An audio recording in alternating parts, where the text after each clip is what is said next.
Hello students, कैसे हैं आप सब लोग। आई होप आप सब लोग अच्छे होंगे and welcome to the Unacademy. आज मैं यहाँ पर स्टार्ट कर रहा हूँ test series on PERT and CPM. ठीक है, तो पर्ट सीपीएम जो आपका इंडस्ट्रियल इंजीनियरिंग का बहुत ही इंपॉर्टेंट टॉपिक है। यहाँ पर जो मोस्ट इंपॉर्टेंट जो क्वेश्चंस होने वाले हैं उनको मैं इस सीरीज में आज सॉल्व करने वाला हूँ। ठीक है, तो इन प्रॉब्लम्स को आप यहाँ पर अब मैं 15 प्रॉब्लम सॉल्व कर रहा हूँ। इन प्रॉब्लम्स को पहले आपको अटेम्प्ट करना है। ठीक है, तो आप क्या करेंगे मेरे इस वीडियो में, सबसे पहले आप क्या करेंगे, प्रॉब्लम देखेंगे। प्रॉब्लम देखने के बाद मेरा वीडियो पोस्ट कर देंगे और उसके बाद प्रॉब्लम को सॉल्व करेंगे। ठीक है, उसके बाद वीडियो आप प्ले करेंगे, उस पर मैंने सॉल्यूशन कर रखा है, तो उसमें देख सकते हैं कि आपका जो आंसर आया वो मैच कर रहा है कि नहीं कर रहा है। ठीक है, तो let's start. Welcome to the Unacademy. Let's crack it, India's largest learning platform, and I am Krishnapal Singh, an educator for GATE and ESE. I have more than 4 years teaching experience in the GATE and ESE, and I have also qualified GATE 4 times. And I have also qualified various PSUs like BARC, NTPC, UPR, VUNL, MPPGCL. And I have also mentored more than 10,000 students, and I worked as a freelancer faculty in the various reputed institute across the India. And I have also taken the lectures in the various universities as a guest lecturer. And currently I am working with the Unacademy. So dear students, download the Unacademy learning app, because Unacademy learning app पर आपको special class मेरी आपको Unacademy learning app पर मिलेंगी। As well जो plus की classes हैं वो भी आपको Unacademy लर्निंग ऐप पर मिलने वाली। एज वेल आइकॉनिक जो क्लासेस हैं वो भी आपको आइकॉनिक क्लासेस ये भी आपको Unacademy लर्निंग ऐप पर मिलती है। साथ में आप हमारे YouTube channel GATE and ESE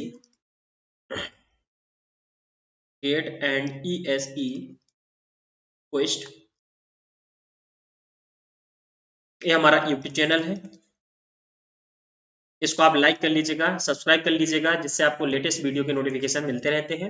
as well बच्चों, मैं आपको बता दूं यहाँ पर कि स्पेशल क्लासेस हमारी बिल्कुल फ्री ऑफ कॉस्ट होती हैं। यहाँ पर आपको कोई चार्जेस नहीं देना होता है। As well GATE and ESE जो क्वेस्ट है हमारा, इस पर भी बिल्कुल फ्री लाइव क्लासेस चलती हैं, जिसमें problem solving GATE and ESE की जो प्रॉब्लम्स हैं, मोस्ट एक्सपेक्टेड जो प्रॉब्लम्स हैं which can be asked in the GATE and ESE, उनको हम यहाँ पर डिस्कस करते हैं। ठीक है, स्पेशल क्लासेस में मेरा इंडस्ट्रियल इंजीनियरिंग में कंप्लीट कर चुका हूँ। ठीक है, वहां पर भी मैंने बहुत सारे लेक्चर लिए हैं।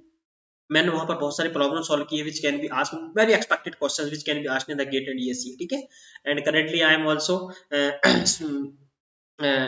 Teaching machine design. ठीक है, on the YouTube channel as well as special classes पर। ठीक है, तो स्पेशल क्लासेस पर एट 10 AM मेरी क्लास रहती है, जिसमें मशीन डिजाइन अभी कंप्लीट कर रहा हूँ। और करंटली मैं इस टॉपिक में, हम मेरा इंडस्ट्री जो कि कंप्लीट हो चुका है, तो इसमें मैं टेस्ट सीरीज की डिफरेंट जो क्वेश्चन है उनको यहाँ पर सॉल्व करने वाला हूँ। ठीक है, तो dear students, download the Unacademy learning app from the Google Play Store at free of cost. जैसे आप डाउनलोड करेंगे तो उसके बाद आप जीमेल से आप रजिस्टर करेंगे। रजिस्टर करने के बाद आपको क्या करना होगा, आपको अपना गोल डिसाइड करना होगा। गोल में आपको देखना होता है कि आप किस कॉम्पिटेटिव एग्जाम्स की तैयारी करने वाले हैं। तो डेफिनेटली गेटेड ईएसई, तो उसमें ऑप्शन रहेगा गेटेड ईएसई। और बच्चे अगर अदर कॉम्पिटेटिव एग्जाम्स के लिए करना चाहते हैं तो वो जेई मेंस वगैरह है, नीट के एग्जाम की तैयारी है। ठीक है, यूपीपीएससी है। ठीक है, और कह सकते हैं सिविल सर्विसेज की तैयारी है या एसएससी की तैयारी है। तो जो भी तैयारी करना चाहते हैं उस गोल को सिलेक्ट करेंगे। गोल को सिलेक्ट करने के बाद आपको वहां पर आएगा do you have any referral code, तो आप मेरा रेफरल कोड यूज कर सकते हैं KPSYT। इसको आप यूज करेंगे तो आपको 10% का डिस्काउंट मिलेगा। ठीक है, प्लस और आइकॉनिक पर आपको क्लास लेने के लिए सब्सक्रिप्शन लेना होता है, जबकि इन दोनों पर आपको फ्री ऑफ कॉस्ट क्लासेस मिलने वाली है। So dear students, you will get the daily live classes on the Unacademy. ठीक है, अनअकैडमी सबसे पहले तो आपको डेली लाइव क्लासेस प्रोवाइड कराता है, जिसमें you can chat with your educator, आप एडुकेटर के साथ चैट कर सकते हैं। एंगेज इन द डिस्कशन, आप डिस्कशन में भी एंगेज हो सकते हैं। As well you can ask your doubts and queries, जो भी आपके डाउट वगैरह रहते हैं वो भी आप एडुकेटर से पूछ सकते हैं। As well during the live class यहाँ पर पूल्स भी कंडक्ट कराई जाती हैं, which become very helpful to evaluate your preparation। और साथ में इसमें जो पूल्स में जो आपको क्वेश्चन सॉल्व करना होता है with in the given time करना होता है, इसमें आपकी रैंक भी आती है। इन अ लार्ज क्राउड आप कितना स्कोर कर रहे हैं उस पर, तो ये सब चीजें आपको यहाँ पर मिलने वाली है। लाइव टेस्ट एंड क्विजेस अगर आप देखेंगे तो अनअकैडमी पर रेगुलर बेसिस पर mock test and quizzes conduct करवाई जाती हैं, which become very helpful to evaluate your preparation। आपकी प्रिपरेशन कैसे चल रही है उसको evaluate करने के लिए बहुत ही ज्यादा हेल्पफुल होती है। as well you get the detail analysis of your on your performance। ठीक है, आपने कैसा परफॉर्म किया है इस पर आपको डिटेल एनालिसिस मिलता है। ठीक है, जिसमें आप देखते हैं कि आपने कितना रैंक स्कोर किया, एज वेल आपके मार्क्स कितने आए, जबकि टॉपर ने कितने मार्क्स स्कोर किए हैं। ठीक है, तो इस प्रकार से आपने किसी क्वेश्चन को अटेम्प्ट करने में कितना टाइम लिया है, वाइल टॉपर ने कितना टाइम लिया, तो इस प्रकार से आपको यहाँ पर डिटेल एनालिसिस आपका अपनी परफॉर्मेंस पर मिलता है। स्ट्रक्चर्ड कोर्सेज यहाँ पर अगर आप देखेंगे तो अनअकैडमी पर more than 30 plus competitive exams की प्रिपरेशन कराई जाती है, और सभी का अगर आप देखें सिलेबस बहुत ही सिस्टमेटिक वे में अरेंज सिलेबस होता है, और जो कि आपकी प्रिपरेशन को बूस्ट करने में काफी ज्यादा हेल्पफुल होता है एज वेल। अनलिमिटेड एक्सेस से मतलब होने वाला है कि वंस अगर आप सब्सक्रिप्शन लेते हैं तो कितनी भी बार आप लाइव और रिकॉर्डेड वीडियो दे सकते हैं according to your comfort on your device. So and after that you will get the chance to learn with the top educators, ठीक है, जो इंडिया की टॉप मोस्ट फैकल्टीज है उनसे आपको सीखने का मौका मिलता है प्लस पर, ठीक है। अपने अपने ब्रांच की ये फैकल्टी है, they have more than 10 to 15 years teaching experience which become very helpful for any competitive exams, ठीक है। तो सभी फील्ड की अपनी अपनी फैकल्टी, अपने अपने फील्ड की जो टॉप मोस्ट फैकल्टी है उनसे आपको सीखने का मौका मिलता है। And as well GATE and ESC में अगर आप देखें तो अलग अलग ब्रांचेस में अलग अलग कोर्सेज यहाँ पर रन किए जा रहे हैं, ठीक है। तो मैकेनिकल इंजीनियरिंग में ही अगर आप देखेंगे तो 24 कोर्सेज यहाँ पर रन किए जा रहे हैं, जो कि सबसे ज्यादा हाईएस्ट नंबर ऑफ कोर्सेज यहाँ पर अगर आप देखें मैकेनिकल इंजीनियरिंग के लिए किया जा रहा है। एज वेल इलेक्ट्रिकल इंजीनियरिंग में भी 18 कोर्सेज यहाँ पर रन किए जा रहे हैं, ठीक है। तो यहाँ पर डिफरेंट डिफरेंट कोर्सेज रन किए जा रहे हैं, तो यहाँ पर आप क्या कर सकते हैं, अकॉर्डिंग टू योर रिक्वायरमेंट आप ज्वाइन कर सकते हैं। एज वेल प्लस और आइकॉनिक पर आपको सब्सक्रिप्शन लेना होता है, तो यहाँ तक क्या क्या फीचर्स मिलने वाले हैं according to your requirement, according to your comfort, आप प्लस और आइकॉनिक को ज्वाइन कर सकते हैं एज वेल। तो प्लस पर अगर आप देखें इंडिया बेस्ट एजुकेटर्स आपको यहाँ पर मिलने वाले सबसे पहले तो, ठीक है, इंडिया की जो सबसे अच्छी फैकल्टी है वो आपको प्लस पर मिलेगी। As well interactive live classes यहाँ पर, जो कि डेली आपको ऑफलाइन क्लासेस जैसी फीलिंग यहाँ पर मिलती है, वेरी इंटरेक्टिव वे में यहाँ पर लाइव क्लासेस कंडक्ट की जाती है। स्ट्रक्चर्ड कोर्सेज एंड पीडीएफ, यानी आफ्टर द क्लास आपको, ड्यूरिंग द क्लास आपको कुछ भी नोट करने की जरूरत नहीं है, आफ्टर द क्लास आप पीडीएफ डाउनलोड कर सकते हैं, तो ये इसमें आपका टाइम बचता है, एज वेल आपका फुली फोकस्ड होकर के आप क्लास में सीख सकते हैं। लाइव टेस्ट एंड क्विजेस भी यहाँ पर कंडक्ट करवाई जाती हैं। आइकॉनिक पर ये सभी फीचर्स मिलने वाले, एज वेल कुछ और फीचर्स अनअकैडमी ने ऐड की है इसमें, मतलब कि लाइव पर्सनल कोच, इसमें 1 to 1 यानी 1 पर्सन आपको क्या करने वाले, 1 एडुकेटर होंगे जो आपको प्रॉपर वे में गाइड करेंगे, ठीक है। आप देखेंगे कि आप कहाँ गलती कर रहे हैं, ठीक है। प्रॉपर पर्सनलाइज टेस्ट एनालिसिस आपका किया जाएगा as well, which become very helpful two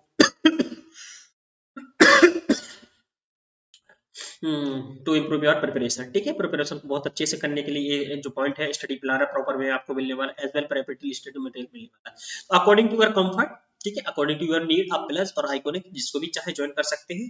plus और आइकॉनिक पर जो सब्सक्रिप्शन चार्जेस होने वाले हैं वो इस प्रकार से है। प्लस पर जो डिफरेंट पैकेजेस यहाँ पर रन किए जा रहे हैं, 1 मंथ टू 24 मंथ यहाँ पर डिफरेंट पैकेजेस है, ठीक है। और यहाँ पर अगर आप देखते हैं 24 month, this become very helpful for the second year students, and 18 month program is very helpful for the third year student as well. अभी तक ये नहीं था, अभी नया अकेडमी ऐड किया है। 12 मंथ जो प्रोग्राम है वो भी आपका देखें तो फाइनल ईयर स्टूडेंट के लिए काफी हेल्पफुल है, as well pass out student के लिए। और अभी जिनकी गेट की प्रिपरेशन हो चुकी है वो 3 मंथ का या 3 मंथ प्रोग्राम आप ज्वाइन कर सकते हैं, जिसमें क्रैश कोर्स टाइप का, यानी अपनी प्रिपरेशन को फाइनल टेस्ट देने के लिए काफी ज्यादा हेल्पफुल है। और ये इनके चार्जेस है, लेकिन आपको ये चार्जेस पे नहीं करने हैं, ठीक है। ये चार्जेस पे नहीं करने हैं क्योंकि अगर आप मेरा रेफरल कोड यूज करते हैं एसपी के पी एस 10, तो यहाँ पर आपको 10% का डिस्काउंट मिलता है। आफ्टर डिस्काउंट आपको ये अमाउंट पे करना होता है, ठीक है, ये अमाउंट आपको पे करना है as well. No cost EMI भी अवेलेबल है on 6 month and our subscription plan, ये भी काफी ज्यादा हेल्पफुल होती है आपको, ठीक है। तो ये कई स्टूडेंट्स जो एक बार पे नहीं कर पाते हैं, ठीक है, तो उनके लिए एक भी प्लान यहाँ पर अनअकैडमी ने सोचा है। एज वेल अगर आप आइकॉनिक पर लेना चाहते हैं तो आइकॉनिक पर दो ही पैकेज अवेलेबल है, 12 मंथ और 24 मंथ का, एंड उसका थोड़ा चार्जेस थोड़ा ज़्यादा है, बट यहाँ पर भी आप मेरा रेफरल कोड यूज करिएगा और 10% डिस्काउंट लीजिएगा। आफ्टर डिस्काउंट आपको अमाउंट पे करना होगा, ठीक है। 12 मंथ और 24 मंथ के अमाउंट पे करने होते हैं। तो इस प्रकार से आपने देखा कि अनअकैडमी पर सब्सक्रिप्शन के जो डिफरेंट प्लस और आइकॉनिक दोनों के जो सब्सक्रिप्शन थे उनके बारे में मैंने बताया। एज वेल मेरा रेफरल कोड यूज करना मत भूलिएगा, केवल गेटेड ईएससी के लिए नहीं, किसी भी कॉम्पिटेटिव एग्जाम यानी अकेडमी पे अगर आप सब्सक्रिप्शन लेना चाहते हैं तो कोई भी सब्सक्रिप्शन आप लेते हैं तो यहाँ पर आपको 10% का डिस्काउंट मिलने वाला है। तो मेरा रेफरल कोड कहीं पर भी आप यूज कर सकते हैं। चलिए अब स्टार्ट करते हैं टेस्ट। मैंने पेज नहीं छोड़ा है, 1 सेकंड।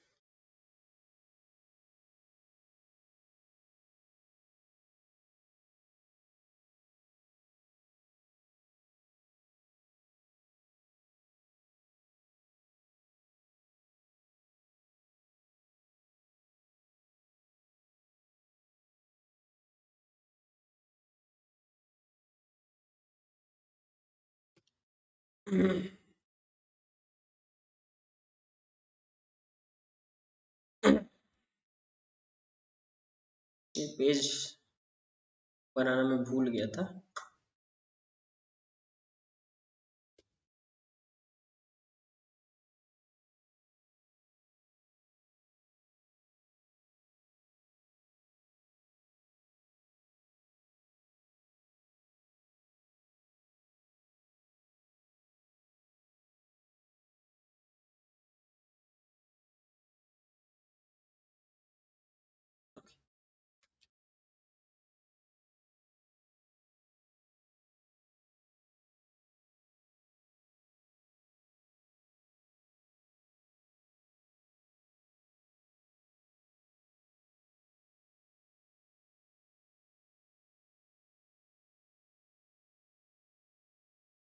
चलिए फर्स्ट क्वेश्चन से स्टार्ट करते हैं। ये एक क्वेश्चन बेटा, तो फर्स्ट क्वेश्चन आपको अटेम्प्ट करना है, ठीक है। यहाँ पर फर्स्ट क्वेश्चन दे रखा है, the dependency relationship between the activities of a project are shown below. ये आपको प्रॉब्लम दे रखा है और आपको यहाँ पर फाइंड आउट करना है the project completion time is, ठीक है।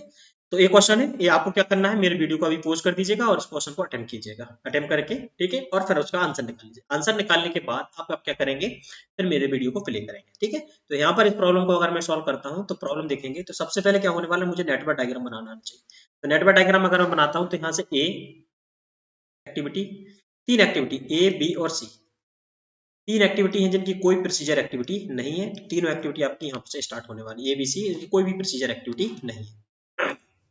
ओके, इनको बनाने के बाद आप देखेंगे कि आपका जो ई एक्टिविटी वो केवल बी से स्टार्ट हो रहा है, जबकि डी एक्टिविटी आपका ए बी से स्टार्ट हो रहा है। तो मैं क्या करूंगा, बी एक्टिविटी से आपको क्या कर दूंगा, ई स्टार्ट,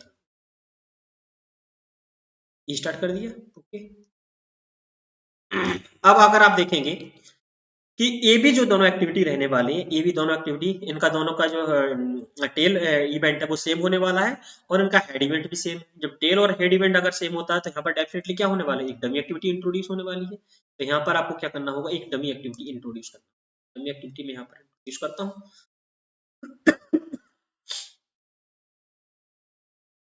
किस प्रकार से, डमी एक्टिविटी आपका इंट्रोड्यूस हो गया।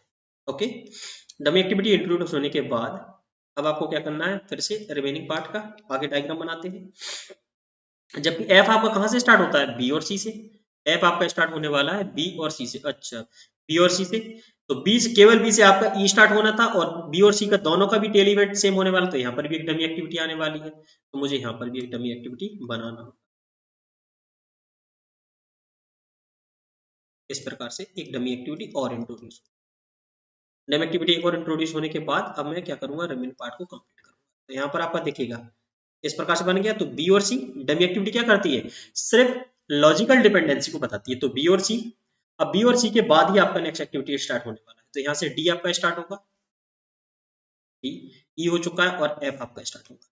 चूंकि डी, ई और एफ की कोई भी सक्सेसर एक्टिविटी नहीं है, डी, ई और एफ की कोई भी सक्सेसर एक्टिविटी नहीं है, तो इन तीनों को मैं क्या करूंगा, एक इवेंट पर मिला दूंगा, फाइनल इवेंट पर इन तीनों को मिला दूंगा और मेरा नेटवर्क डायग्राम बन जाएगा। तो इस प्रकार से मेरा नेटवर्क डायग्राम बन चुका है। अब मुझे क्या करना है, इसका जो टाइम ड्यूरेशन है, एक्टिविटी ड्यूरेशन, उसको नोट करूंगा। ए का 3,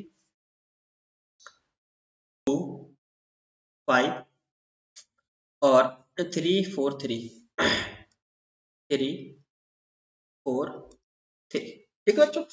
अब मुझे अगर प्रोजेक्ट कंप्लीशन टाइम निकालना होता है तो डेफिनेटली मुझे क्या फाइंड आउट करना होता है, मुझे यहाँ पर फाइंड आउट करना होता है अर्लीस्ट एक्सपेक्टेड टाइम या अर्लीस्ट स्टार्ट टाइम। तो earliest start time event first का क्या होता है, हमेशा 0, ठीक है।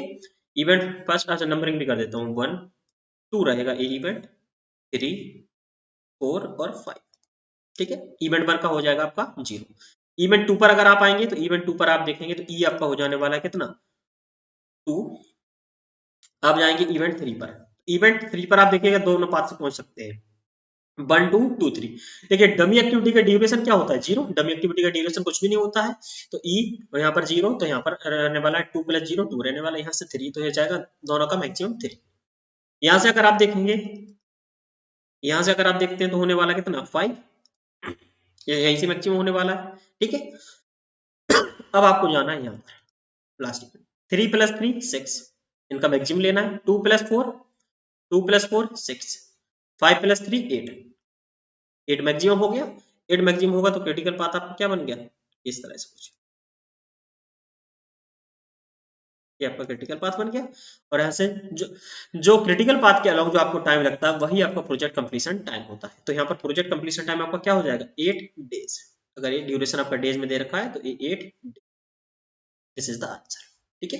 तो फर्स्ट क्वेश्चन का जो आंसर आपका आया है दैट इज 8 डेज, ठीक है। तो इस प्रकार से आपको प्रॉब्लम को सॉल्व करना है। तो पहले आप प्रॉब्लम अटेम्प्ट करेंगे, प्रॉब्लम अटेम्प्ट करने के बाद आप अपना आंसर निकाल लेंगे, फिर उसके बाद आप देखेंगे कि आपका आंसर सही हो रहा है कि नहीं, तो उसको आप यहाँ पर मैच करेंगे। Okay, let's move to the next problem. Develop the network diagram for the project with the following activities and immediate procedure. Okay, the total float of activity C and free float of activity E are respectively. अब आपको यहाँ पर क्या करना है, total float find out करना है, ठीक है, सी एक्टिविटी का, और फ्री फ्लॉट आपको फाइंड आउट करना है ई एक्टिविटी का। तो पहले सबसे पहले आपको क्या करना होगा, नेटवर्क डायग्राम बनाना होगा। तो वही आप नेटवर्क डायग्राम बनाते हैं इसका। ए बी की कोई प्रोसीजर एक्टिविटी नहीं है, ए बी। अब बी से आपका क्या स्टार्ट हो रहा है, सी स्टार्ट हो रहा है, बी से आपका सी स्टार्ट हो जाएगा बिल्कुल, बी से आपका सी है, ड्यूटी स्टार्ट हो गया। बट ए और सी से आपका क्या स्टार्ट हो रहा है, डी स्टार्ट हो रहा है, ए और सी से आपका डी स्टार्ट हो रहा है, लेकिन ई केवल सी से हो रहा है और एफ भी केवल सी से हो रहा है। जब यहाँ पर अगर आप देखेंगे कि डी एक्टिविटी से, डी एक्टिविटी की प्रेसीजर एक्टिविटी आपकी क्या है, ए एंड सी, जबकि ई एक्टिविटी की केवल प्रेसीजर एक्टिविटी क्या है, सी। तो यहाँ पर आपकी क्या आने वाली, एक डमी एक्टिविटी आने वाली, डेफिनेटली एक डमी एक्टिविटी आने वाली। अब डमी एक्टिविटी तो आएगी बेटा, लेकिन डमी एक्टिविटी की डायरेक्शन का आपको ध्यान रखना है, ई आपका और एफ दोनों एक्टिविटी यहाँ से स्टार्ट, ए और सी से आपका नेक्स्ट एक्टिविटी स्टार्ट होने वाला है, तो यहाँ पर आपको क्या करना होगा, एक डमी एक्टिविटी इंट्रोड्यूस करनी है।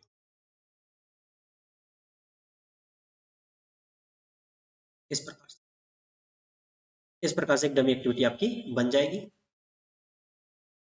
डमी एक्टिविटी आपने इंट्रोड्यूस कर दी। अब इसके बाद डी ई एफ तीनों को एक जगह मिलाना है आपको, और वहां से आपका क्या होने वाला है, डी ई एफ। अगर आप मिलाओगे देखिएगा, डी यहाँ से स्टार्ट हो गया है, ई यहाँ से आ रहा है, और एफ, ई और एफ आपका देखेंगे, देखिएगा यहाँ पर ई और एफ अगर आप देखते हैं तो ई और एफ अपनी दोनों क्या होने वाला है, इनका जो हेड इवेंट होने वाला है वो सेम रहने वाला है, क्योंकि जी स्टार्ट होगा, और टेल इवेंट भी दोनों का कैसा है, सेम। तो एक और डमी एक्टिविटी यहाँ पर आने वाली है, तो एक और डमी एक्टिविटी में क्या करता हूँ, एफ से बना, तो यहाँ से एफ से इस प्रकार से डमी एक्टिविटी बना, ये एक और डमी एक्टिविटी आ गई डी। तो अब रिमेनिंग पार्ट में सॉल्व करते हैं। अब वो क्या करना है, डी एक्टिविटी यहाँ से स्टार्ट हुई, और ई एक्टिविटी तो आपका हो ही गया था यहाँ से, डी ई। इस प्रकार से नंबरिंग कर लेंगे, 2 3 4 5 6। इनका टाइम ड्यूरेशन नोट कर लेते हैं। ए का कितना है, 4 3 2 4 3 2। डी का कितना है, 3 4 3 4 2। अच्छा, यहाँ से जी भी स्टार्ट हो रहा है ना आपका, ओके, एक और इवेंट आ जाएगा आपका, जी आपका स्टार्ट हो गया, और यहाँ पर हो जाएगा, इसका कितना है, टाइम ड्यूरेशन 5। तो इस प्रकार से आपने नेटवर्क डायग्राम बना लिया है। वंस अगर आप नेटवर्क डायग्राम बना चुके हैं, अब आपको क्या करना है, सिंपल सा इसका क्या करना है, क्रिटिकल पाथ फाइंड आउट। तो ई कितना है इसका, 0। यहाँ पर ई कितना है इसका, 0 + 3 3 हो जाएगा। यहाँ पर ई कितना हो जाएगा आपका, 3 + 2 5। यहाँ पर ई कितना हो जाएगा, देखिएगा, एक तो यहाँ से आया तो 4, और यहाँ से गए तो 5, तो यहाँ पर हो जाएगा आपका 5।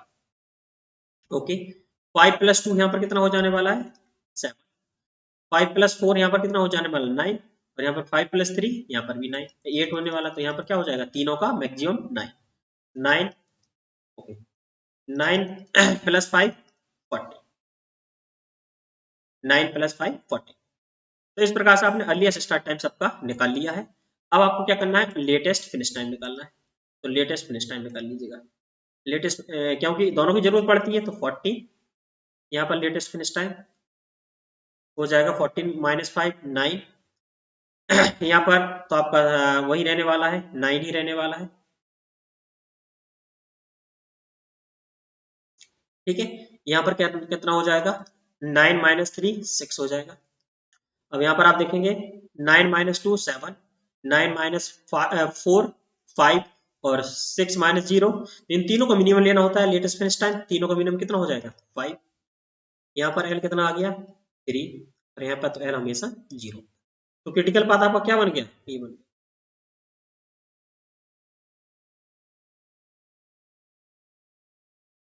5 और 4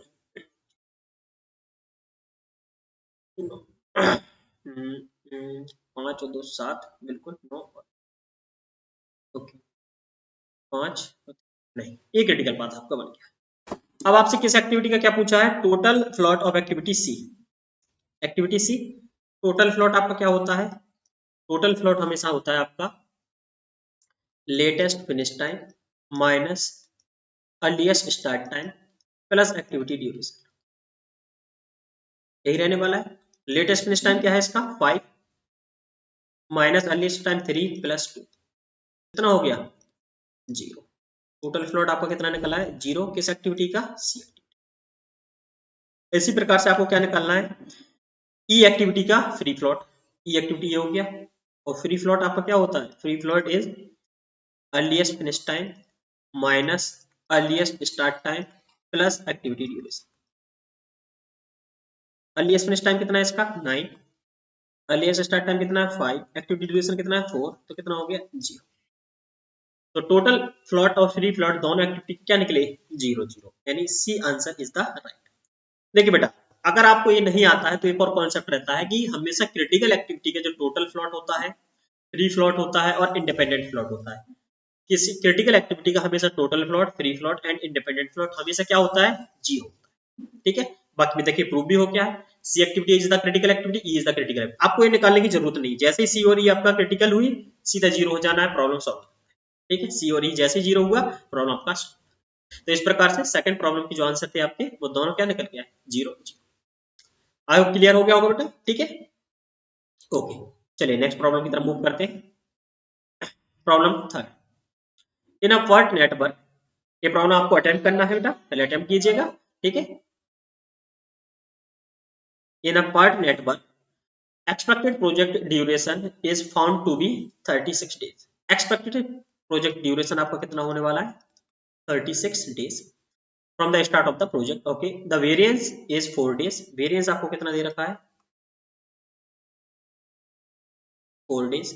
the probability that the project will be completed in 36 days, यानी शेड्यूल टाइम आपका क्या है 36, 36 डेज में कंप्लीट हो जाएगा, एक्सपेक्टेड भी 36 है, इसकी प्रोबेबिलिटी क्या है। तो बेटा आपको सबसे पहले क्या करना होता है, स्टैंडर्ड नॉर्मल वेरिएंट निकालना होता है। वन सेकेंड,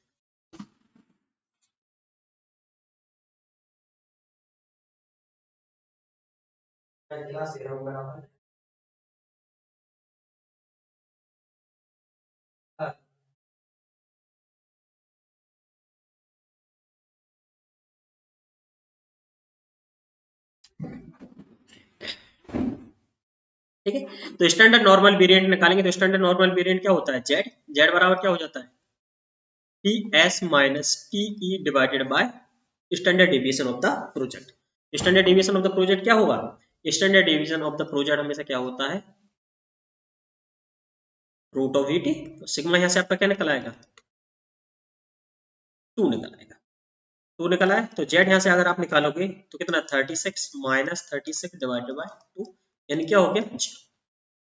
बेटा जेड की वैल्यू स्टैंडर्ड नॉर्मल वेरिएंट अगर आपका 0 दे रखा है, जेड अगर आपका 0 दे रखा है, तो जेड की करस्पॉन्डिंग जो प्रोबेबिलिटी होती है जेड 0 पर जो प्रोबेबिलिटी होती है स्टैंडर्ड वैल्यू है बेटा, तो जेड 0 जब होता है तो इस पर प्रोबेबिलिटी आपकी होती है 50%, ठीक है।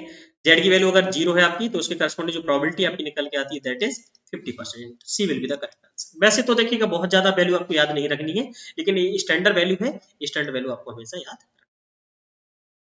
क्लियर, चलिए तो इस प्रकार से सी आंसर इसका हो जाए। नेक्स्ट मूव करते हैं, ये क्वेश्चन देखिएगा,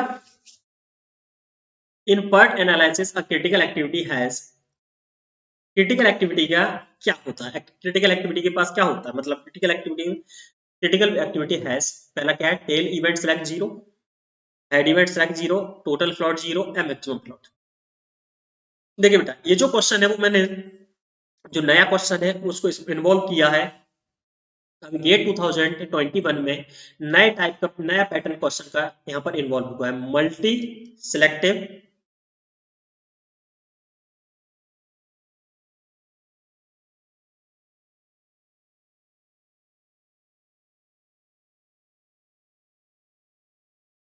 MCQ.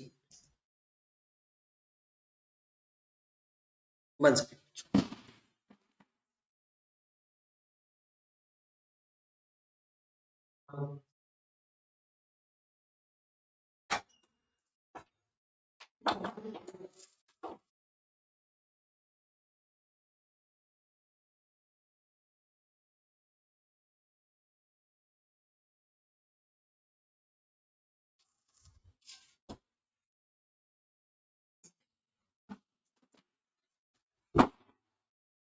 MCQ multi selective question, ठीक है। इसमें आपको क्या रहने वाले हैं, मल्टीपल ऑप्शन आपको सिलेक्ट करने हैं, ठीक है।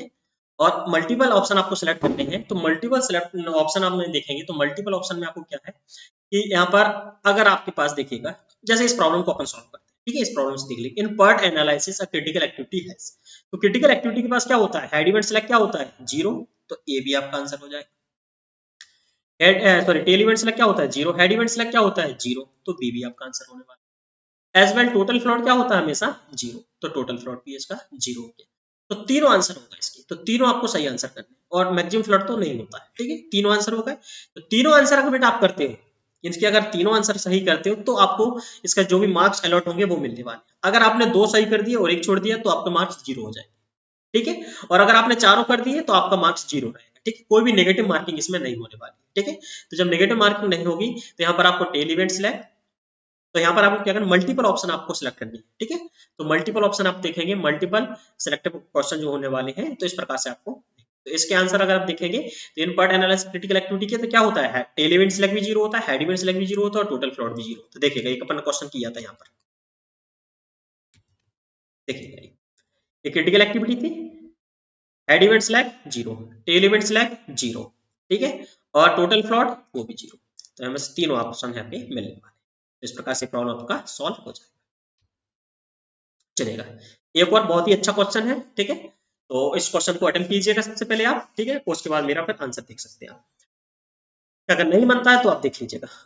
For a construction project the mean and standard deviation of the completion time are, mean and standard deviation for a construction project the mean and standard deviation, mean आपका कितना दे रखा है 200 days, और स्टैंडर्ड डेविएशन कितना दे रखा है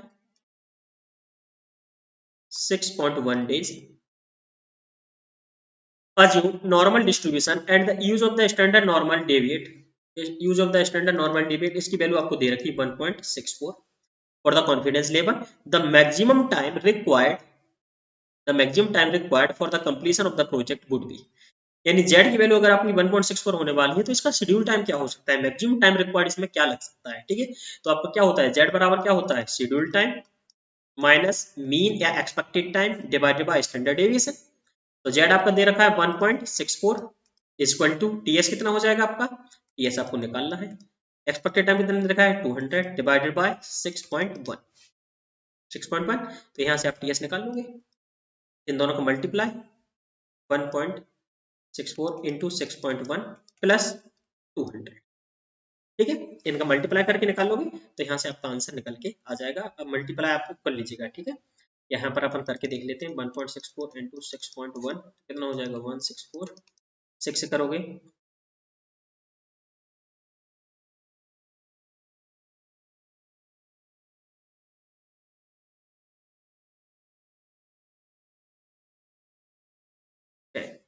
तो 210, 210 days, ठीक है, 210 डेज।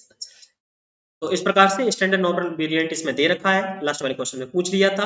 तो दोनों तरह से क्वेश्चन वो पूछ सकता है, ठीक है, दोनों तरह से क्वेश्चन पूछा भी गया है इन प्रीवियस ईयर प्रॉब्लम्स, अगर आप देखोगे तो दोनों तरह से क्वेश्चन पूछा गया है।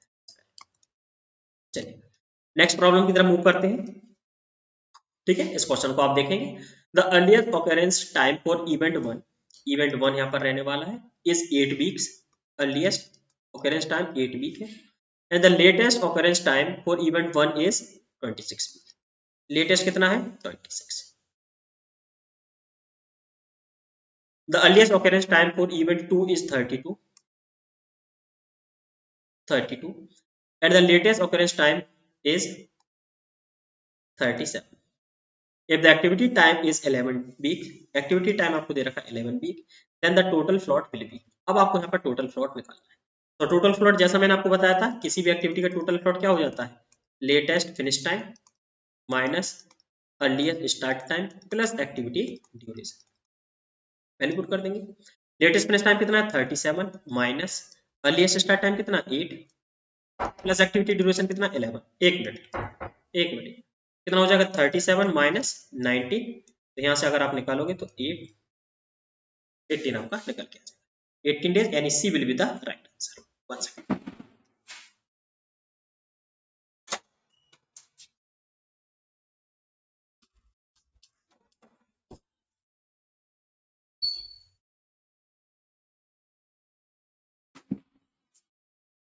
ठीक है, तो इस प्रकार से आपका सी आंसर।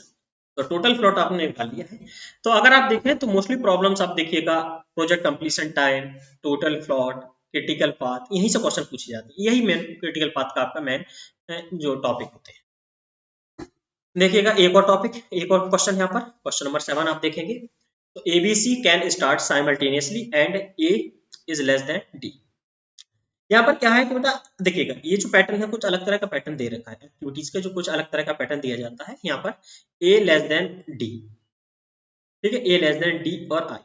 इसका मतलब क्या होता है, इसका मतलब है कि A is the procedure activity of D, D and I, ठीक है, A is the procedure activity of D and I, ठीक है, while B is the precision activity of G, F is the precision G and F, ठीक है, D is the precision activity of G and F, C is the precision activity of E।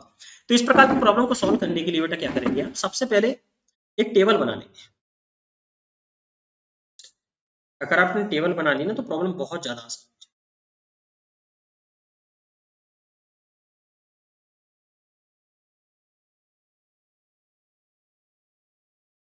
इस तरह से इसमें आपका यहाँ पर रहने वाला एक्टिविटी, यहाँ पर उसकी प्रिसीजर एक्टिविटी और यहाँ पर उसका ड्यूरेशन।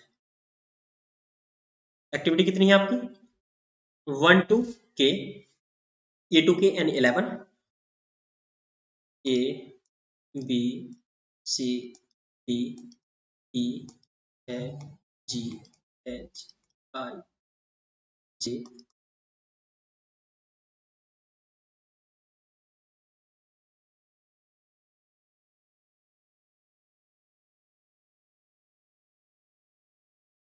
इस प्रकार से टेबल बनाना प्रॉब्लम तो डायरेक्टली भी किया जा सकता है, लेकिन टेबल बनाने के बाद प्रॉब्लम और ज्यादा आसान, ठीक है, इस तरह से। अब यहाँ पर आप देखेंगे A B C can start simultaneously, यानी ए बी और सी की कोई भी प्रोसीजर एक्टिविटी नहीं। A is the procedure activity of D and I, A is the procedure activity D and I, दोनों की प्रोसीजर एक्टिविटी होने वाली है। B is the procedure activity of G and F, B is the procedure activity of F and G, while D is the also procedure activity of G and F, B and D both are the procedure activity of F and G, C is the procedure activity of E, C is the procedure activity of E, E and F are the procedure activity of H and K, E and F, E and F are the procedure activity of H and K, okay, G and E, H, G and H are the procedure activity of J, G and H are the procedure activity of J। बस बन के लो, सभी condition को satisfy करना है। आप कहीं से भी देख लीजिएगा B is the procedure activity of G and F, बिल्कुल जी एंड एफ की प्रोसीजर एक्टिविटी, बी आपका जी और एफ सॉरी दोनों का प्रोसीजर एक्टिविटी है, बिल्कुल।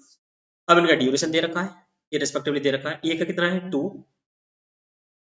3 4 1 2 5 3 2 4 2 3, ये सबका ड्यूरेशन दे रखा है। अब आपको नेटवर्क डायग्राम बनाना है इसका, तो नेटवर्क डायग्राम बनाते हैं, चलिए यहीं पे बना लेते हैं, नहीं तो बार बार पीछे देखना पड़ेगा। तो ए बी सी तीनों एक्टिविटी यहाँ से स्टार्ट हो जाएंगी, A B and C, okay. तो बी और आपका डी कहाँ से स्टार्ट हो रहा है, ए से, बिल्कुल ये आपका कंप्लीट हो चुका है। यहाँ से आपका क्या स्टार्ट होने वाला है, प्रोजेक्ट कंप्लीशन टाइम आपको निकालना है, यहाँ से आपका डी स्टार्ट हो गया, बी और डी से आपका क्या स्टार्ट हो रहा है, F and ji,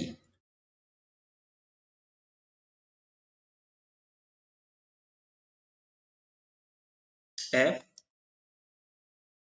and G, okay. C से आपका क्या स्टार्ट हो रहा है, सी से आपका ई स्टार्ट हो रहा है, ई स्टार्ट, ई और एफ से आपका क्या स्टार्ट हो गया, के, ई और एफ आपका यहाँ पर हुआ, यहाँ से क्या स्टार्ट हो गया, के, ओके। बी और डी से आपके जी और एफ स्टार्ट हो चुके हैं, एच आपका कहां से स्टार्ट हो रहा है, ई एंड एफ से, एच भी आपका यहीं से स्टार्ट हो रहा है, ओके। तो जी और एच, जी और एच आपके जहां मिलेंगे वहां से आपका क्या स्टार्ट हो जाएगा, जे स्टार्ट हो जाएगा, ओके भाई, जे को स्टार्ट कर दीजिए। क्या रह गया, कुछ आपका रह गया इसमें, हाँ आई, आई आपका ए से स्टार्ट हो रहा है। अब इनकी कोई सक्सेसर एक्टिविटी तो है नहीं, जे के और आई की, इन तीनों को आप क्या करेंगे, एक इवेंट पर मिला इस प्रकार से। नेटवर्क डायग्राम बन चुका है, 1 2 3 4 5 6 7, 7 इवेंट आपके बन गए। अब इनका ड्यूरेशन नोट कर लेंगे, ए का 2, बी में 3, सी में आपका कितना लग रहा है 4, डी का कितना लग रहा है 1, ई का कितना लग रहा है 2, एफ का 5, जी 3, एच का 2, आई का आपका 4, जे का 2 और के का 3 लग गया है। अब आप क्या करेंगे, इनका अर्लीस्ट एक्सपेक्टेड टाइम निकालेंगे। अर्लीस्ट एक्सपेक्टेड टाइम निकालेंगे, यहाँ पर कितना 0, यहाँ पर कितना हो जाएगा 2, अब यहाँ से देंगे 3 और यहाँ से भी जाएंगे तो भी 3 हो रहा है, तो यहाँ पर अर्लीस्ट एक्सपेक्टेड टाइम कितना हो जाएगा 3, यहाँ पर 4। ओके, अब आपको यहाँ पर आना है, यहाँ पर क्या 3 + 5 8 और 4 + 2 6, दोनों का मैक्सिमम तो 8 हो जाए, 8 हो गया। अब 3 + 3 6, 8 + 2 10, यहाँ पर कितना हो गया आपका 10, 8 + 3 11, 10 + 2 12 और 2 + 4 6, तो इन तीनों का मैक्सिमम तो कितना हो जाएगा 12। ठीक है, तो 12 हो गया। प्रोजेक्ट आपका पूरा कंप्लीट कितने में हो रहा है 12 डेज में, तो project completion time is 12 days. Problem solve. Critical path से अगर पूछा जाता है तो क्रिटिकल पाथ आपके दोनों हो जाएंगे, ए बी,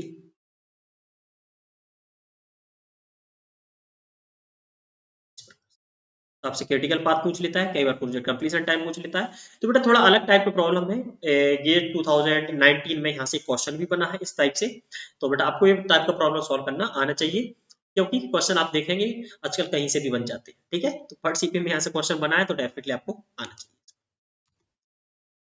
एक और प्रॉब्लम दे रखा है, for a given project activities their procedure activity and the duration is given that develop the critical path of the project। आपको यहाँ पर क्या फाइंड आउट करना है, critical path of the project, project का क्रिटिकल पाथ आपका क्या होगा। तो आप क्या करेंगे, इसका नेटवर्क डायग्राम बनाएंगे। तो नेटवर्क डायग्राम बनाएंगे सबसे पहले,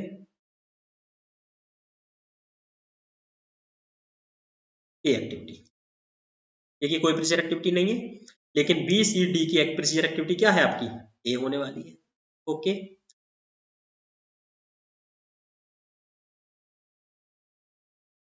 ओके, बी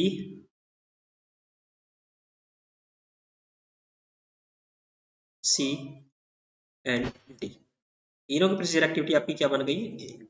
ओके, ई की प्रोसीजर एक्टिविटी क्या है आपका, बी, और यहाँ से आपका ई स्टार्ट। ओके, अब एफ आपका कहां से स्टार्ट हो रहा है, सी एंड डी से, जबकि जी आपका कहां से स्टार्ट हो रहा है, डी एंड एफ से। एफ स्टार्ट हो रहा है आपका सी एंड डी से और जी स्टार्ट हो रहा है डी एंड एफ से, सॉरी। तो आपका एफ स्टार्ट कहां से हो रहा है, सी एंड डी से, जबकि जी कहां से स्टार्ट हो रहा है, जी स्टार्ट हो रहा है आपका डी एंड एफ से। ओके, तो यहां पर आपको क्या करना होगा, प्रॉब्लम को थोड़ा सा इस प्रकार से लेना है।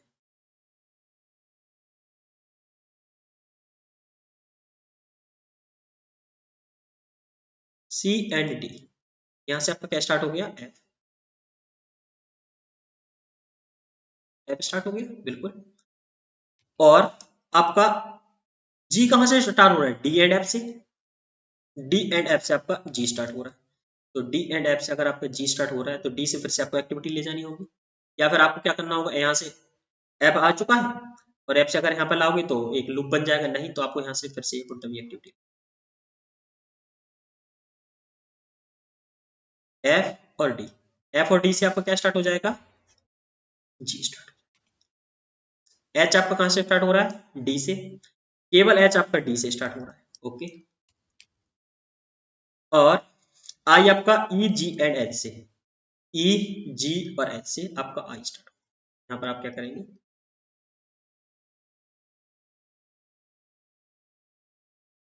और यहाँ से आपका, तो बेटा देखिएगा क्रिटिकल एक्टिविटीज आती हैं, ध्यान देना होगा, क्रिटिकल एक्टिविटीज आपकी इंड्यूस होने वाली हैं और कितनी क्रिटिकल एक्टिविटी आने वाली है ये भी आपको यहाँ पर ध्यान देना है।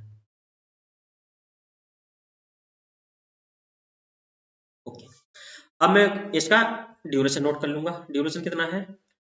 3244, 324466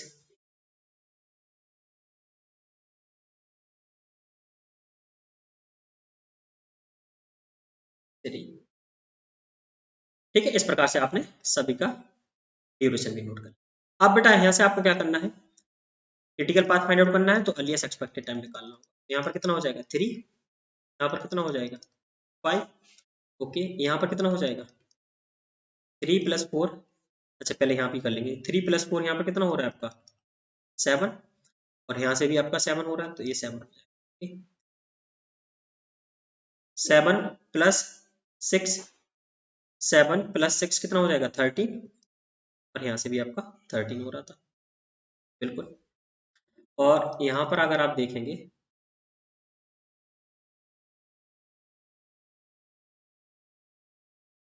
यहाँ से अगर आप देखेंगे 13 + 2 15 होने वाला है, 7 + 3 10 होने वाला है, 5 + 6 11 होने वाला है। तो यहाँ पर क्या हो जाएगा? 15। और यहाँ पर हो जाएगा। ठीक है, अब क्रिटिकल पाथ अगर आप निकालते हैं यहाँ से, क्रिटिकल पाथ आपका क्या होने वाला है? एक तो ये भी होने वाला है, और एक यहाँ से भी आया था, और एक यहाँ से भी आया, और एक आपका यहाँ से भी आया।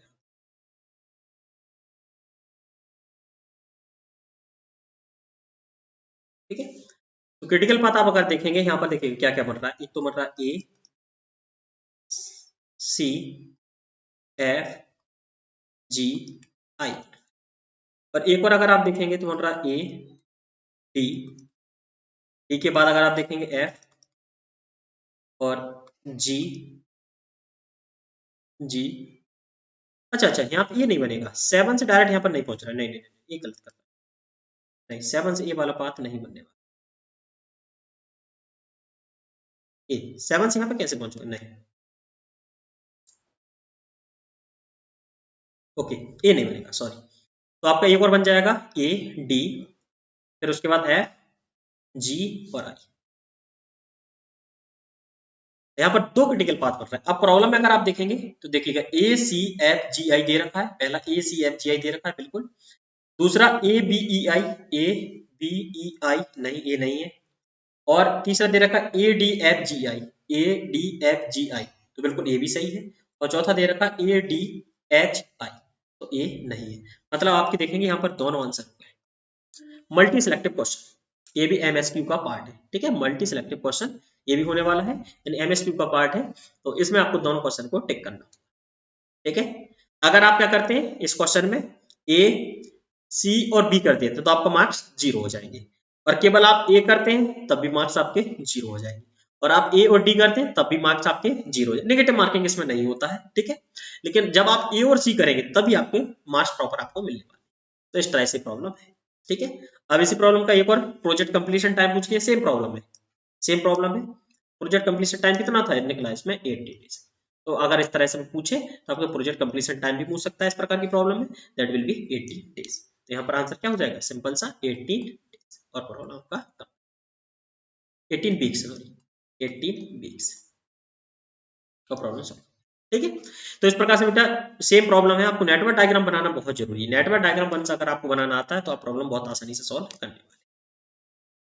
Okay, one more problem. For the following given condition, free float of activity 2, 6 and 5, 7 are respectively. यहाँ पर ये कंडीशन दे रखी है, तो आपको क्या करना होगा? नेटवर्क डायग्राम बनाना होगा। नेटवर्क डायग्राम बनाएंगे 1 2 एंड 1 3। ओके, 2 to 6, 3 to 4 दे रखा है, और 3 to 5 दे रखा है, 5 दे रखा है। ओके, और 4 to 6 दे रखा है, और 2 to 6 दे रखा है। तो इस प्रकार से 5 to 6 भी दे रखा है, और 5 to 7 दे रखा है, और 6 to 7 दे रखा है, इस प्रकार से। तो आपका नेटवर्क डायग्राम बन गया है। नेटवर्क डायग्राम बन गया, इनके ड्यूरेशन नोट कर लेंगे। 4 6 8 7 3 to 5 आपका 4 हो जाएगा, 4 to 6 आपका 6 हो जाएगा, 5 to 6 आपका 5 हो जाएगा, और 5 to 7 आपका 19 हो जाएगा, और 6 to 7 आपका, वही आप टोटल प्लॉट और फ्री सॉरी फ्री प्लॉट निकालना है दोनों का, तो आपको क्या करना होगा, इसका टाइम भी वो निकालना होगा, earliest expected time that is 0। यहाँ पर कितना हो जाएगा अर्लीस्ट टाइम, 0 + 4 4 होने वाला, यहाँ पर कितना हो जाएगा 6, यहाँ पर कितना हो जाएगा 6 + 7 13, यहाँ पर कितना हो जाएगा 10। ओके, अब आप देखेंगे यहाँ से आपको पहुंचना है, तो 10 + 5 15, 13 + 6 19, 4 + 12 18, सॉरी 8 12 होने वाला, तीनों का मैक्सिमम कितना हो जाएगा, तीनों का मैक्सिमम 90, 10 + 19 29, 19 + 10 29। अब क्रिटिकल पाथ अगर आप देखेंगे तो यहाँ पर मोर देन 1 क्रिटिकल पाथ आपके होने वाले,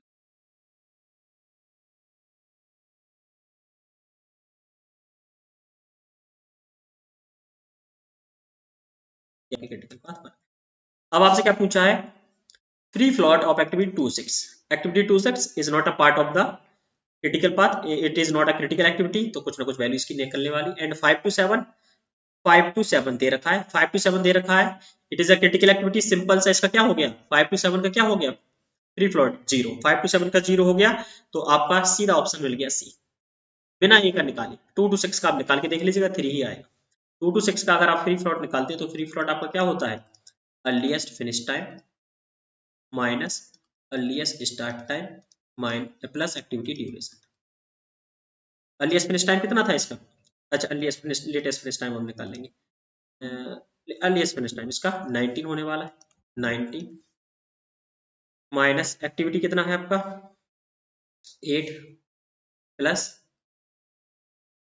एक्टिविटी ड्यूरेशन कितना है आपका, सॉरी अर्लीस्ट स्टार्ट टाइम इसका कितना है 4 प्लस 8 हो गया आपका 12, 19 माइनस 12 तो 7 निकलना था, ऑप्शन गलत दे दिया, ऑप्शन गलत है, ये 7 होगा, और 5 to 7 का तो आपका क्या हो चुका है 0 हो चुका है, तो सिंपल सा आ गया।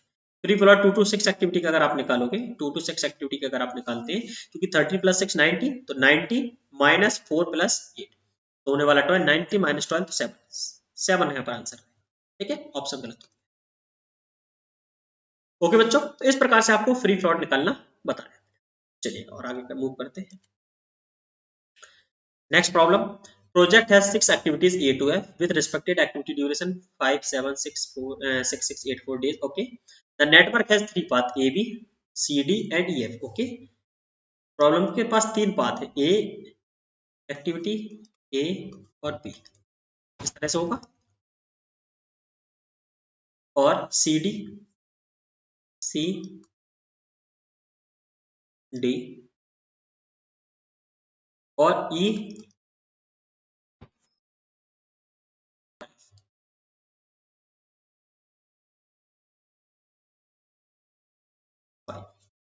इस प्रकार से आपके 3 पाथ होता है। Okay, all the activities that need to be crashed to reduce the project duration by 1 day.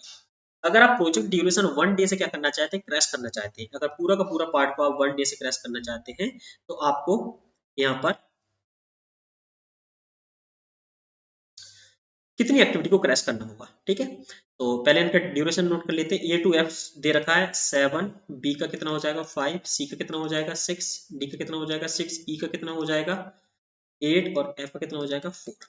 तो आपको क्या करना होता है, क्रैशिंग करने के लिए सबसे पहले क्या करना होता है, क्रिटिकल पाथ निकालना होता है। तो E यहाँ पर हुआ 0, यहाँ पर हुआ 7 और यहाँ पर हुआ 6 और यहाँ पर हुआ 8, ठीक है।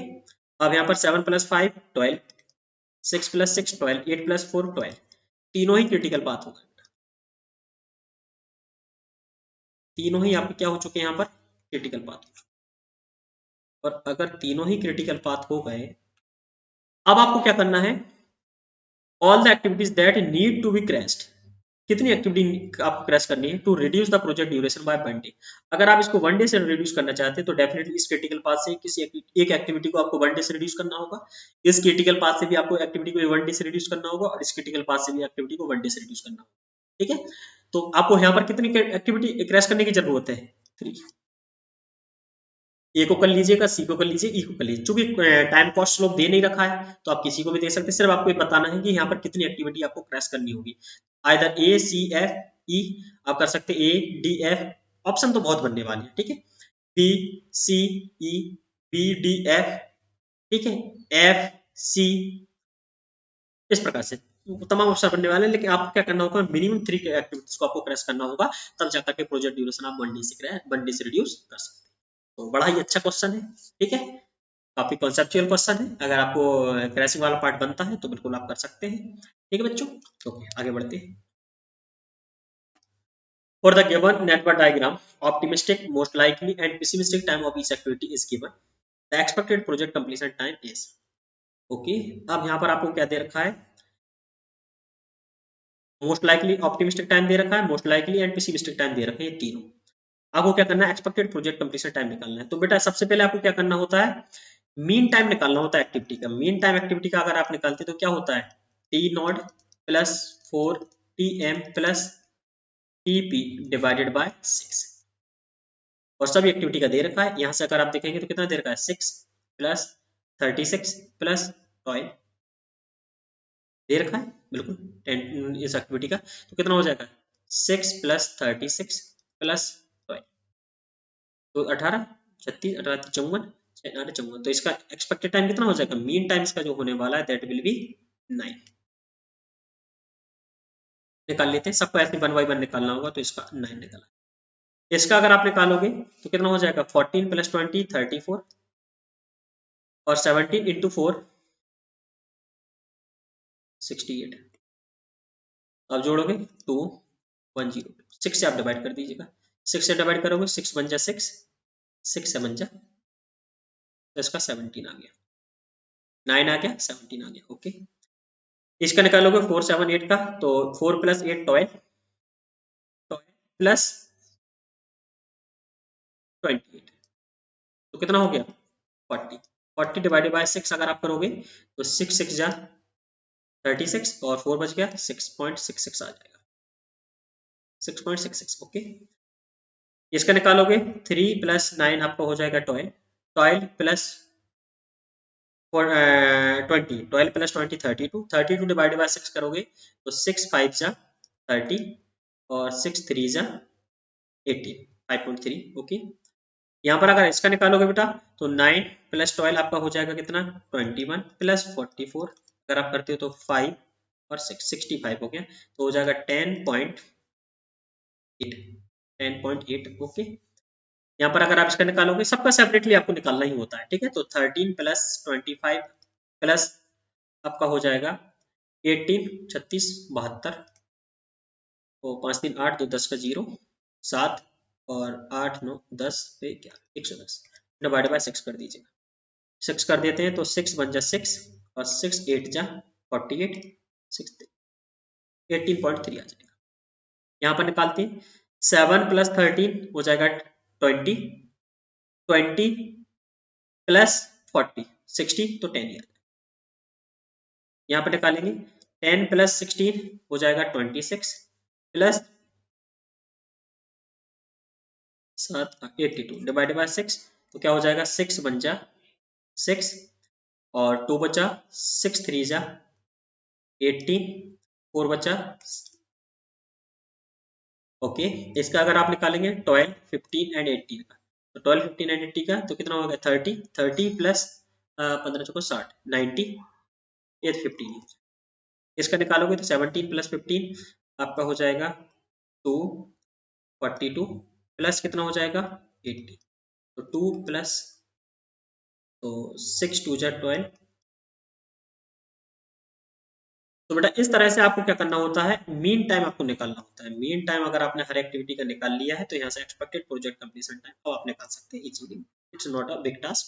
तो बस आपको एक्सपेक्टेड टाइम, यानी एक्चुअली क्या होता है, एक पर्ट नेटवर्क है, और पर्ट नेटवर्क में क्या रहता है, किसी भी एक्टिविटी का जो टाइम ड्यूरेशन रहता है वो फिक्स नहीं रहता है, ठीक है। किसी भी एक्टिविटी का टाइम ड्यूरेशन आपका फिक्स नहीं रहता है, ठीक है। यहाँ पर क्या होता है, हर एक एक्टिविटी के 3 एक्सपेक्टेड टाइम होते हैं, ये होने वाला optimistic, most likely and pessimistic. और हर एक एक्टिविटी क्या करता है, बीटा डिस्ट्रीब्यूशन को फॉलो करता है। By means of the beta distribution जो मीन टाइम निकलता है, उसका एक्सपेक्टेड टाइम निकलता है, वो ये रहता है, ये रहता है। तो इस प्रकार से आपने हर एक एक्टिविटी का मीन टाइम निकाल लिया।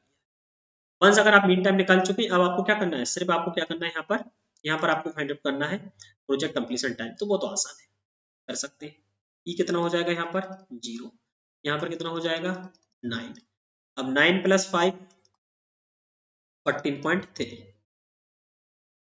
6 से यहाँ से 14.3। यहाँ पर अगर आप करोगे तो अभी नहीं जा सकते, यहाँ पर करिएगा कितना हो जाएगा 26। 9 + 10 यहाँ पर हो जाएगा आपका 19। 19 प्लस आप करोगे 13.6 तो कितना हो जाएगा 32.6, और यहाँ पर अगर आप करोगे तो 24, तो 32.6 होने वाला है बिल्कुल। और यहाँ पर अगर आप करोगे अब 32.6 क्या हो जाएगा यहाँ पर 20.3, तो यहाँ पर हो जाएगा आपका 53 हो जाएगा 53। यहाँ से अगर आप करने वाले 19 + 15 तो आपका 34 हो रहा है, और यहाँ से अगर आप करते हैं 26 + 18 तो आपका हो जाएगा 4.3। तो बेटा मैक्सिमम आपका देखेंगे तो यहाँ से कुछ निकलने वाला है, तो 53 के अप्रोक्सीमेट निकला है, सम करेंगे तो 53 कुछ निकला। तो एक्सपेक्टेड प्रोजेक्ट कंप्लीशन टाइम आपका आ जाएगा 53 डेज। ठीक है 53 डेज, ये आपका कुछ क्रिटिकल पाथ बन जाएगा इस तरह से।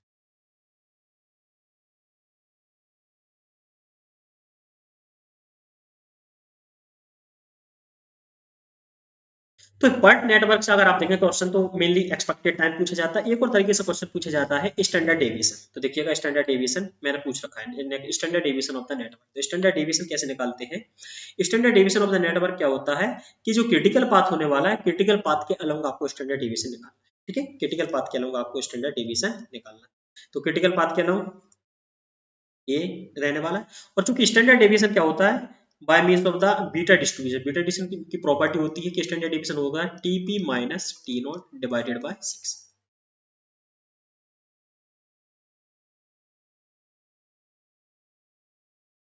ठीक है, तो हर एक एक्टिविटी का यहाँ पर आपको स्टैंडर्ड डेविएशन भी निकालना। ठीक है, तो स्टैंडर्ड डेविएशन आपका ये आपका क्रिटिकल पाथ, ये critical path.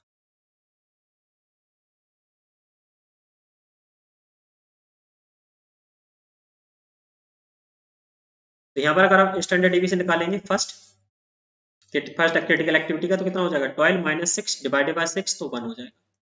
Second standard deviation 9 minus 3 6 divided by 6, तो 1 हो जाएगा।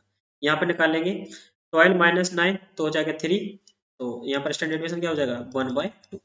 यहाँ पर अगर आप निकालेंगे तो कितना हो जाता है 25 माइनस 17, तो कितना हो जाएगा 8 डिवाइडेड बाय 6 यानी 4/3। ठीक है बेटा, तो स्टैंडर्ड डेविएशन अगर आप देखें क्रिटिकल पाथ का जो स्टैंडर्ड डेविएशन होता है वो निकल के आता है square root of the standard deviation along the critical.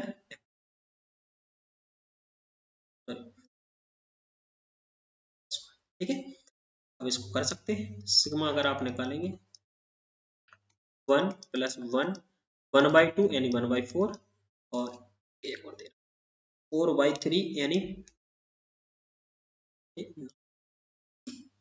यहाँ पर इसका अगर निकालोगे तो कितना हो जाएगा 36। यहाँ पर कितना आ जाएगा 36 36 36 plus 36 plus 9 plus standard deviation अगर आप इसका निकालोगे तो ये आ जाएगा 6 6 12 plus 9 21 plus 4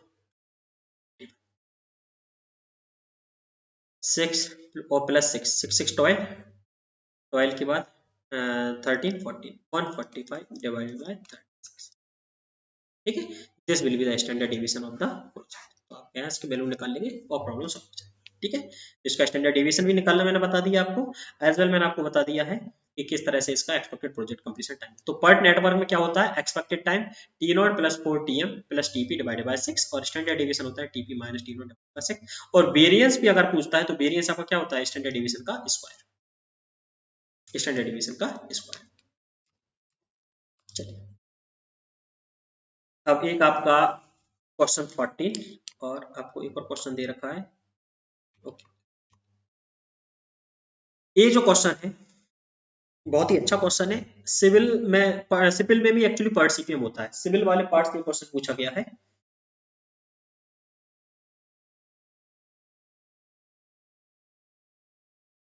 the network of a small construction project award awarded to a contractor is shown in the figure. ठीक है, ये इस प्रकार से प्रोजेक्ट आपका बना हुआ। The normal duration, crash duration, normal cost and cross cost of the all activities are shown in the table. The indirect cost incurred by the contractor is 5000 rupees per day if the project is targeted to completed in 16 days। अगर आपको project को 16 days में complete करना है, the total cost to be incurred by the contractor would be। Okay, तो अब आप क्या कर सकते हैं, यहाँ पर नेटवर्क डायग्राम आपका दे ही रखा है, नॉर्मल डेज यहाँ पर दे रखा है। तो यहीं पर एक काम करते हैं, बना लेते हैं। पहला जो स्टेप होता है वो अपन यहीं पर कर, पी में कितना टाइम लग रहा है, 6 डेज। ये क्यू है, this is P Q. Q में लग रहा है आपका 5 डेज। क्यू आर, आर में आपका लग रहा है 5 डेज। आर के बाद एस, एस में आपका लग रहा है 6 डेज। यू, यू में लग रहा है आपका 2 डेज। और टी में लग रहा है आपका, ये टी है, 3 डेज। और भी में लग रहा है आपका 4 डेज। ठीक है, यहाँ से ई निकाल लेंगे, 0।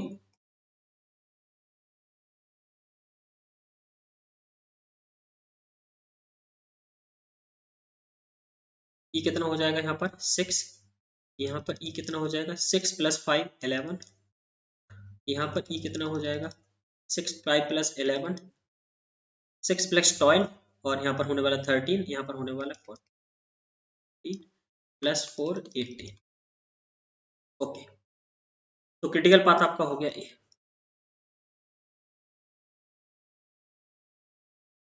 ठीक है, ये हो गया। अब eight normal working, normal working condition पर अगर आप देखेंगे तो प्रोजेक्ट कंप्लीशन टाइम आपको कितना लग रहा है, 18 डेज। डायरेक्ट कॉस्ट क्या हो जाएगी आपकी, नॉर्मल कॉस्ट के सम के बराबर। नॉर्मल कॉस्ट आपका जितना नॉर्मल कॉस्ट होने वाला यही आपका क्या हो जाएगा, डायरेक्ट कॉस्ट। तो इसका सम कर लेते हैं, 15 + 6 हो जाएगा 21 + 8 29 + 7 36 + 6 42 + 6 42 + 6 46 और +20 तो 66। ये आ गया आपका 66,000। ठीक है, और इनडायरेक्ट कॉस्ट क्या हो जाएगी, देखिए 18 डेज वर्क करने वाला है और इनडायरेक्ट कॉस्ट पर डे कितना लग रहा है आपका, पर डे आपका कॉस्ट लग रहा है 5000। इनडायरेक्ट कॉस्ट अगर आप निकालेंगे तो कितना हो जाएगा, 18 × 5000, ये 90,000। तो टोटल कॉस्ट आप यहाँ से अगर निकालेंगे तो टोटल कॉस्ट क्या होता है, direct cost plus indirect cost, इन दोनों का सम। तो यहाँ पर हो जाएगा 66,000 + 90,000। यहाँ से आपका निकल के आ जाएगा 1,56,000 रुपीज। आपका टोटल कॉस्ट निकल के आया एट नॉर्मल वर्किंग कंडीशन, जब आपका प्रोजेक्ट को कंप्लीट करने में कितना लगता है, 80 डेज लग रहा है। अब यहाँ पर आपको क्या करना होता है, क्रैशिंग का जो नेक्स्ट स्टेप रहता है कि आपको कॉस्ट लुक निकालना होता है। तो कॉस्ट लुक आपका क्या होता है, कॉस्ट लुक होता है change in cost to change in time. सभी एक्टिविटी का आपको कॉस्ट लुक निकालना होता है। यहाँ पर क्या होने वाला है यार, लिख सकते हैं crash cost minus normal cost divided by normal time minus crash time. यहाँ पर कितना हो जाएगा, 25,000 माइनस 15,000 10,000 डिवाइडेड बाय 2, तो कितना आ गया 5,000। 12,000 माइनस 6,000 तो बची 6,000 डिवाइडेड बाय 3, 6,000 डिवाइडेड बाय 3 तो 2,000 आ गया। यहाँ पर इसमें से घटाया तो 1500 और डिवाइडेड बाय 2 तो हो जाएगा 750। ओके, यहाँ पर अगर आप देखेंगे तो 10,000 माइनस 7,000 3,000, 3,000 डिवाइडेड बाय 3 तो हो जाएगा 1,000। यहाँ पर हो जाएगा 9,000 माइनस 6,000 तो हो जाएगा 3,000, तो एक डिवाइडेड बाय 1 तो 3,000 निकला।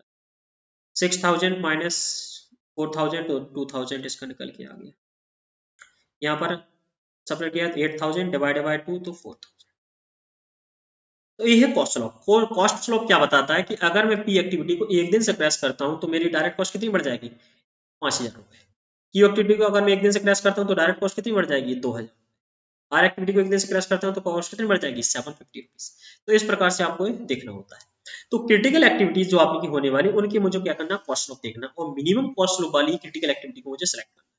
तो मिनिमम कॉस्ट स्लोप वाली क्रिटिकल एक्टिविटी अगर आप देखेंगे आर, देखिएगा पी का कितना है 5,000, आर का कितना है 750, टी का कितना है ठीक है 3000 और वी का कितना है 4000, तो मिनिमम क्या हुआ, मिनिमम हुआ आपका आर, आर एक्टिविटी का हुआ 750, यानी एक दिन से अगर आप क्रैश करेंगे तो 750 रुपीज मात्र पड़ने वाले हैं और प्रोजेक्ट ड्यूरेशन आपका एक दिन से कम होने वाला है। अब देखिए आर एक्टिविटीज को आप 5 डेज से 3 डेज तक क्रैश कर सकते हैं, बिल्कुल कर सकते हैं, लेकिन साथ में आपको ये देखना होता है कि अगर इसको आप 2 दिन से क्रैश कर देंगे तो कहीं दूसरी जगह से आपका क्रिटिकल पाथ ना बन जाए। अगर मैं इसको 5 की जगह 3 कर देता हूँ, 5 की जगह मैं इसको 3 कर देता हूँ, तो 3 कर दूंगा तो क्या हो जाएगा यहाँ पर 5 प्लस 3 9, 9 प्लस 3 12, जबकि 11 प्लस 2 कितना हो जाने वाला है 30, यानी आर एक्टिविटी को मैं केवल क्या कर सकता हूँ 1 डे से क्रैश कर सकता हूँ। यहाँ पे लिखेंगे crashing R activity by 1 day. 1 day से अगर आप क्रैश करेंगे तो डायरेक्ट कॉस्ट में इंक्रीज कितना होने वाला है 750 रुपीज, और इनडायरेक्ट कॉस्ट में डिक्रीज कितना होने वाला है 5000 रुपीज, और टोटल कॉस्ट में अगर आप देखेंगे तो total cost will decrease by the 4250 rupees, और प्रोजेक्ट ड्यूरेशन कितना हो जाएगा आपका 17 डेज।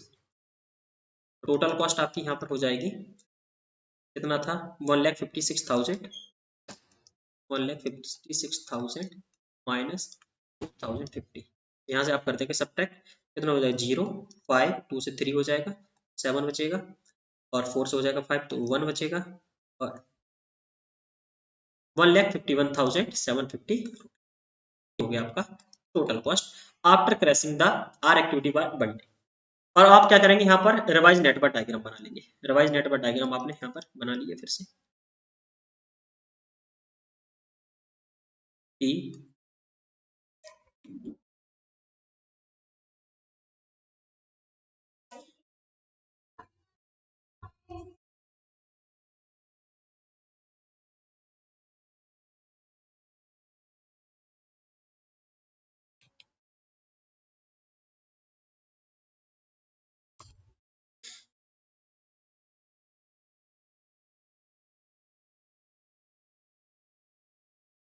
ओके, देखिएगा P Q R S T U V। अब इनकी जो रिवाइज टाइम है वो मैं नोट कर लूंगा, तो 6 ये P का तो कितना था 6, तो ये 6 ही रहने वाला है, ये 5 था 5 ही रहने वाला है, यहाँ 5 था तो 1 डे से क्रैश हो गया तो 4 हो जाएगा, ये कितना 6 हो जाएगा, ठीक है। ये तो आपका 2 ही था, ये आपका 3 था, ये आपका 4, सही है, हाँ बिल्कुल सही है। अभी मेरा रिवाइज नेटवर्क डायग्राम बन गया है 3 4 5 6। अब मैं इसका क्या करूंगा फिर से अर्लीस्ट एक्सपेक्टेड टाइम निकालूंगा सभी का, यहाँ पर क्या होने वाला है ई 0, यहाँ पर ई निकालेंगे 6, यहाँ पर 6 प्लस 5 11, यहाँ पर कितना हो जाएगा 6 प्लस 4 10, अब 11 प्लस 2 13, 10 प्लस 3 13,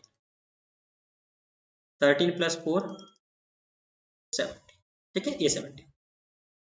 अब यहाँ पर अगर आप क्रिटिकल पाथ देखें तो एक ए बना क्रिटिकल पाथ, एक ए बना क्रिटिकल पाथ, एक ए और एक ए बना,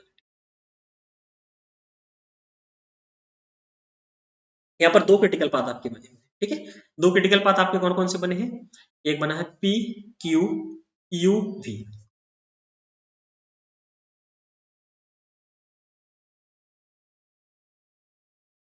चलो मैं यहीं पे कर लेता हूँ पी क्यू यू और वी।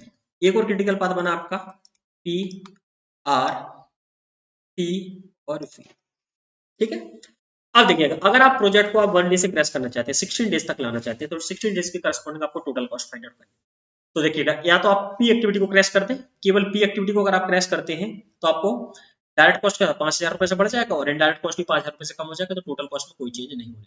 अब दूसरा ऑप्शन है कि वी एक्टिविटी को आप 4 दिन वी एक्टिविटी उसको आप सिंगल डे से क्रैश करते हैं, तो वी एक्टिविटी को क्रैश करते हैं तो 4,000 रुपए बढ़ जाएगा और 5,000 रुपए कम हो जाएगा, यानी 1,000 रुपए का यहाँ पर प्रॉफिट होने वाला है, टोटल कॉस्ट आपका कम हो जाएगा। और ऑप्शन हो सकते हैं आपके पास, बिल्कुल यहाँ पर बहुत सारे ऑप्शन आपके पास रहने वाले हैं, देखिएगा वो मैं ऑप्शन आपको यहाँ पर बताता हूँ।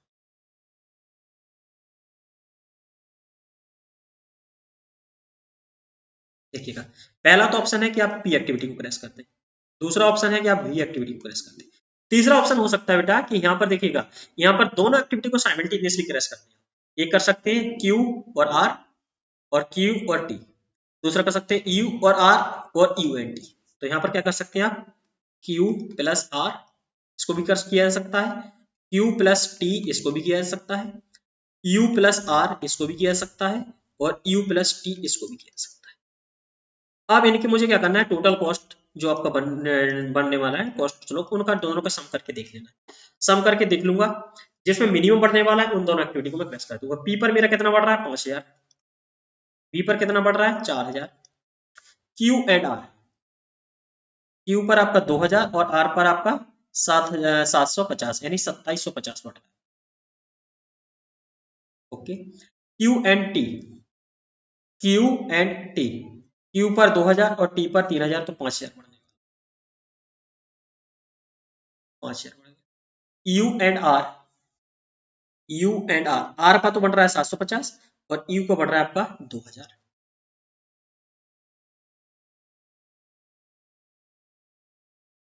और आपका बढ़ रहा है लास्ट क्या था, यू एंड टी, टी का आपका 3000 और यू का आपका 2000 तो फिर वही 5000।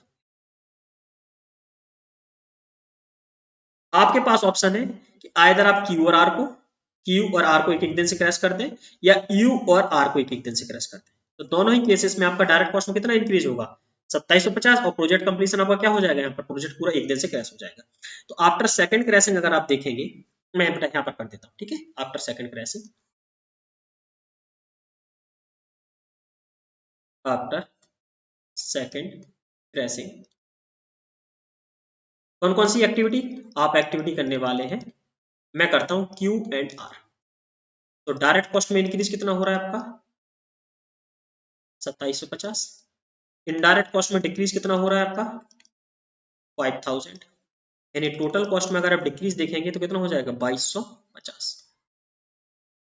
तो टोटल कॉस्ट अभी आपकी कितनी आ गई थी, ये आ चुकी है 1,51,000, 1,51,750 माइनस इसमें कर देंगे आप 2250, 0,0,5,9 तो 1,49,500, this will be the total cost. इसके corresponding project completion time 16 days, 16 days के करस्पॉन्डिंग आपका ये रहने वाला है total cost, this will be the answer. यानी यहाँ पर आपका आंसर हो जाएगा 1,49,000 और कितना 500,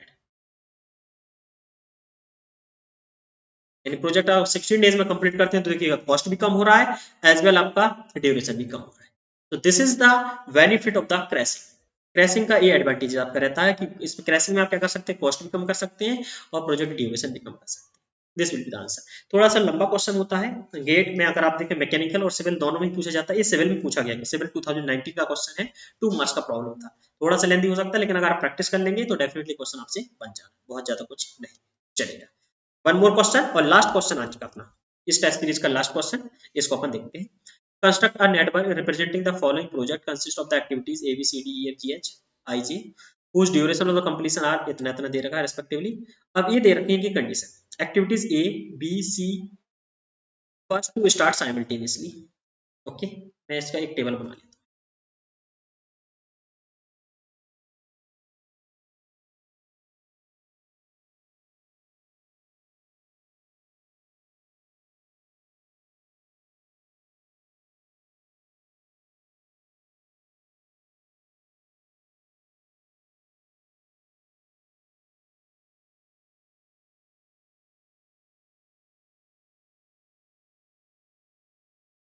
एक्टिविटी,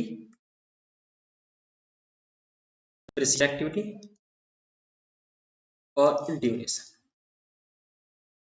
अब यहाँ पर आपको रिलेशन दे रखा है, ए टू जी एक्टिविटी आपको दे रखी है, A B C D E F G H I J, ठीक है। ये एक्टिविटी आपको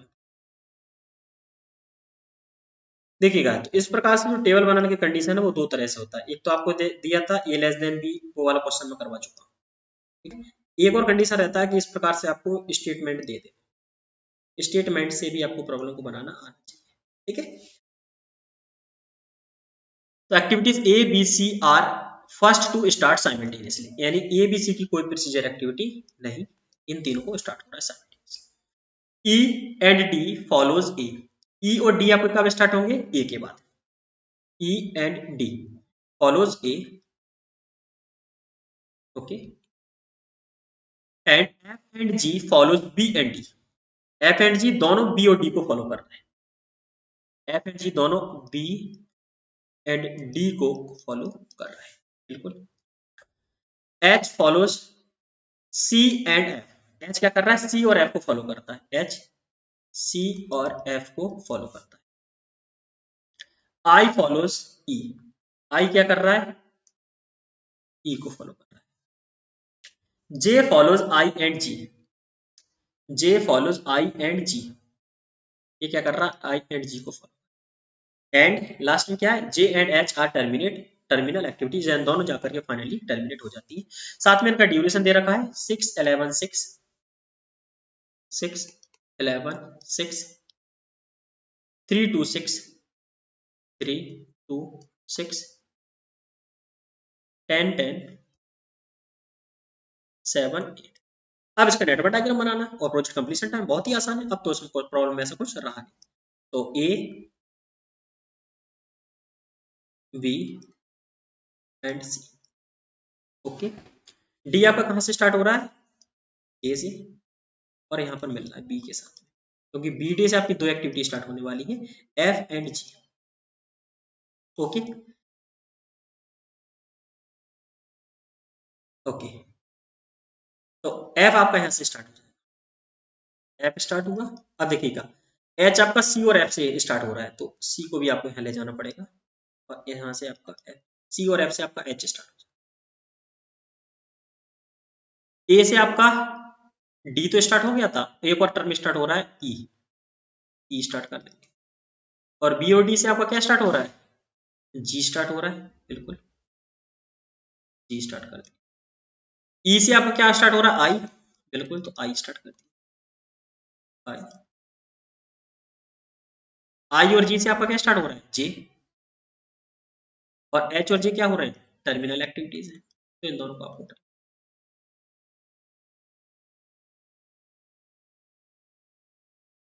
ठीक है। ड्यूरेशन सबका 6 11 6, डी का 3, ई का 2, एफ का 6, जी का 10, एच का 10, आई का 7 और जे का 8।